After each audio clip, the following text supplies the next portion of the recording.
Ça vous va?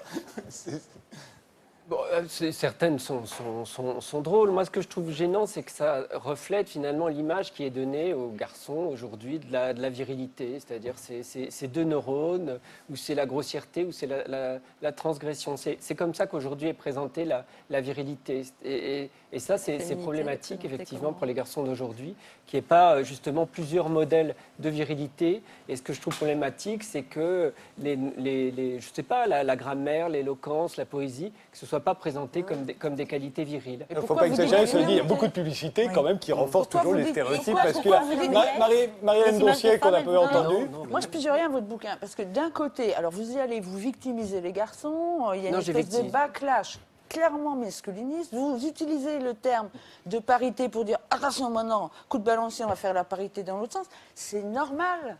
À partir du moment où les filles, justement, elles progressent, où elles sont plus présentes, qu'il y ait des tensions, ça recompose. C'est une chance qu'il y ait cette crise de la masculinité homogène, voire le beauf, etc., etc. Mais vous mettez là-dessus une pathologisation avec tous les ce que vous appelez les maladies d'apprentissage, etc. Vous êtes aussi dans un discours complètement psychiatrisant. Oui, mais attention, c'est pas n'importe quoi. Donc vous les rendez encore plus malades. Mais non, mais les chiffres, Marie-Hélène. Et après, vous dites quoi? C'est quoi la solution? Vous dites la virilité. Ah non, je n'ai pas dit ça. C'est votre. Il faudrait qu'il y ait autant de personnel enseignant masculin que féminin. Non, dans votre livre, vous dites il faut les laisser être virils, mais vous nous expliquez pas. Mais vous dites c'est un peu la poésie, c'est un peu le truc. Non, je ne caricature pas. Non, c'est pas du tout l'idée. Et vous dites qu'il faut qu'il y ait des femmes, il faut qu'il y ait plus d'hommes dans les personnels, enseignants, etc. Vous ne dites pas, apprenons par exemple à l'école, aux garçons comme aux filles, que oui, il y a des expressions de genre différentes. Mais pour ça, si on a un garçon qui n'a pas envie d'aller jouer au foot, qui a envie d'arriver en photo de classe en tutu, qu'on n'est pas dans le binaire. Et vous êtes piégé par la binarité que vous dénoncez et la différence relisez-le, Marie-Hélène. Je l'ai lu, on me le suis tapé cet après-midi. Vous l'avez lu avec votre idéologie. Et des humanités et du langage, précisément pour que les garçons se construisent dans la nuance, dans la finesse, et parce que justement, en dépit de tout ce que l'on dit, notre héritage littéraire ne nous donne pas une image homogène et abrutissante de la masculinité. Donc redécouvrons toute cette littérature et donnons-leur à aimer, et peut-être que là, ils apprendront en tant que garçons, à se construire dans aussi les formes, les manières, qu'on pense à Marivaux, que l'on pense à Stendhal, et le langage notamment. Le langage, vous rigolez les rôles hommes-femmes dans Stendhal? Le langage. Ah ouais, allons-y. Les garçons sont là. très en retard en termes de langage. Et on pourrait changer de sujet. Je vais publier un article sur cette question. Est-ce qu'on pourrait ne pas rester uniquement focalisé sur la question dite de l'identité ou des identités? Est-ce que la question du féminisme, de l'égalité des sexes, des droits des femmes, on l'appelle comme on veut, doit se résumer à fait de savoir s'il y a du féminin ou du masculin, et si les hommes sont bien masculins et les femmes bien féminines? Parce que les êtres sexués et les qualités, c'est déjà pas la même chose. On pourrait changer légèrement aussi de focale et regarder ce qu'on fait et pas seulement ce qu'on est. Moi, c'est peut-être ça aussi votre prochain sujet. Mais c'est ça qui m'ennuie, c'est qu'on soit obligé sans cesse de revenir à des philosophies de l'identité.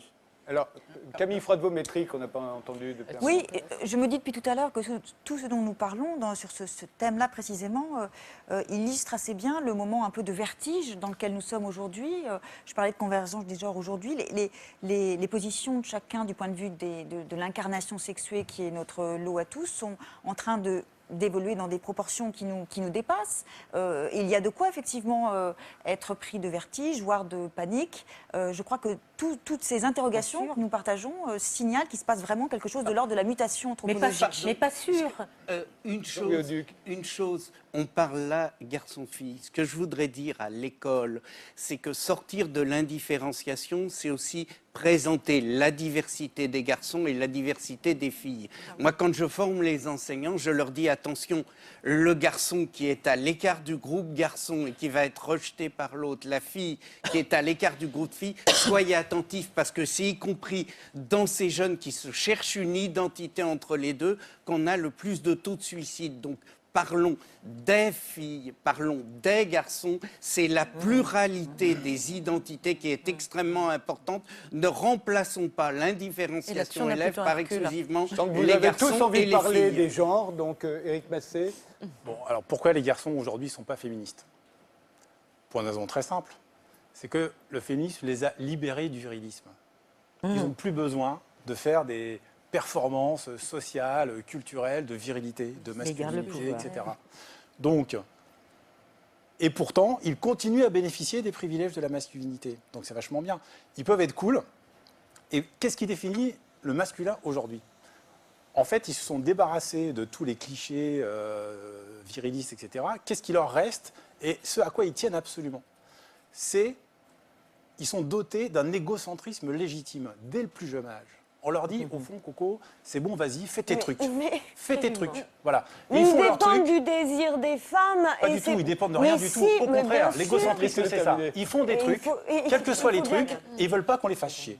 Voilà. Et surtout pas qu'on vienne leur raconter des histoires de parité, de machin, etc. C'est fou cette Ils veulent pas haine qu'on des les fasse chier. garçons, vous avez... Non, c'est un constat. C'est comme ça que ça se passe. Le contraire, c'est que les filles, dès le plus jeune âge, on les assigne un altruisme obligatoire.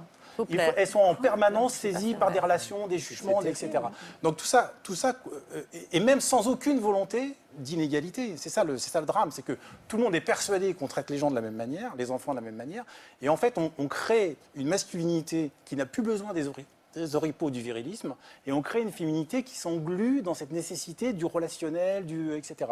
Donc à partir de ce moment-là, on peut comprendre effectivement qu'un certain nombre de garçons aient des problèmes. Pourquoi? Et principalement les garçons des milieux populaires. Pourquoi? Parce que quand vous êtes un garçon de classe moyenne ou de classe supérieure, eh ben il vous suffit au fond de bénéficier des privilèges de la masculinité, parce que par ailleurs vous avez des diplômes, par ailleurs vous êtes performant dans l'entreprise, etc. Et donc la discrimination positive joue en votre faveur. Donc vous n'avez pas de problème de masculinité, de virilité. Par contre, quand vous êtes... Quand vous êtes en milieu populaire, qu'est-ce que vous avez pour exister? Parce que l'égocentrisme légitime, le fait qu'on vous laisse tranquille, ça ne marche pas, parce qu'effectivement, vous n'avez plus de ressources. Donc, d'une certaine manière, le virilisme mobilisé par les milieux populaires, ce n'est pas la persistance d'une domination masculine, etc. C'est au contraire sa dégradation. Et au fond, et c'est ça qu'on leur donne aujourd'hui comme modèle. Au fond, puisqu'ils n'ont pas, ils n'ont que ça, c'est ça qu'on va leur donner. Mais si on leur donne ça, ils vont s'enfermer encore plus dans des modèles de masculinité qui sont destructeurs à la fois pour eux et pour l'environnement. C'est justement pour ça que, par exemple, dans l'enseignement, c'est important qu'il y ait une parité, qu'il y ait justement d'autres modèles. Non, mais ça n'a rien à voir. Vous faites un saut entre la manière dont on élève les enfants et qui les élève. Ça n'a rien à voir. Mais bien sûr que si. Non, les femmes peuvent élever de manière extrêmement sexiste les garçons et les filles. Ça n'a rien à voir. Mais c'est pas vrai. Vous faites un saut. Mais non, mais parce que vous parlez d'un domaine que vous ne connaissez pas. Les enfants apprennent par identification. C'est évident qu'un homme et une femme, on se conduit différemment avec les hommes et les femmes. Mais non, c'est comme si vous repreniez les argumentaires contre le mariage. Mais c'est une réalité. Il n'y a pas de référent. C'est une réalité, vous ne voulez pas l'entendre. C'est une réalité que les enfants s'identifient. Mais ils peuvent avoir quelqu'un dans l'enseignement, une femme qui est très masculine. La masculinité se balade, c'est ça qui À 3 ans, ils savent la différence des sexes. C'est pas lié. Mais pourquoi vous voudriez qu'il y ait qu'une adhésion comme ça qui collerait à une seule image? Un enfant, il voit plusieurs images. Pourquoi vous ne voulez pas que les enfants soient élevés? Je peux finir ma Pourquoi phrase? vous ne voulez pas que les enfants soient élevés et éduqués aussi par des hommes? Est-ce que je peux finir ma phrase? Vous voulez tous les domaines, à la fois les postes de pouvoir, mais alors est-ce que je peux parler? La région de l'enfance est réservée aux femmes. Il a beaucoup de mal à me laisser parler. Est-ce que je peux lui parler? On peut se poser quand même la question, et ça renvoie à la critique que je fais de la lutte contre les stéréotypes, qui est de croire que l'enfant serait suffisamment stupide pour n'avoir qu'une seule image à quoi il s'identifierait, alors que c'est là aussi où j'ai des problèmes avec les philosophies de l'identité. Il va être confronté à plusieurs images. Il y a des... Est-ce que je peux continuer? Merci. Donc, lesquelles? Eh bien, simplement, celle entre la mère, l'instit, la personne qui est dans la rue, qui l'attend, la personne qui lui fait traverser la rue, la personne qu'il voit dans... les médias. Ce que je voudrais juste dire, si je peux, c'est que confronté à une multiplicité d'images, le sujet qui pense et qui a peut-être 5 ans ou 8 ans ou 10 ans, il va être obligé de faire un mélange avec tout ça. Et c'est là où ça devient intéressant parce qu'on n'est pas nécessairement les images qu'on donne là. Il y a peut-être une identité en nous qui n'est pas celle que nous montrons. Entre l'être et le paraître, il y a aussi des choses. Justement, vous me tendez une perche. C'était l'image que je voulais montrer. Terminée. Geneviève Fraisse, et je vous promets que je l'illustre. Non, vous aviez... non, mais là, il faut la parité dans les conseils d'administration, mais surtout pas à l'école. Alors, justement, on parle de convergence, c'est pas de ça dont je parle. d'identité secrète ou de convergence des genres. Il y a une tendance dans le cinéma français qui m'intéresse et que je vais vous montrer. Ça consiste à montrer des garçons hétérosexuels, mariés, dont le secret désir est de s'habiller en femme. Ça, c'est une tendance. Je vous propose de regarder 3 prototypes qui ont été incarnés par Romain Duris, Melville Poupeau et Guillaume de Tonquédec. Regardez. Bon, dis-moi la vérité maintenant.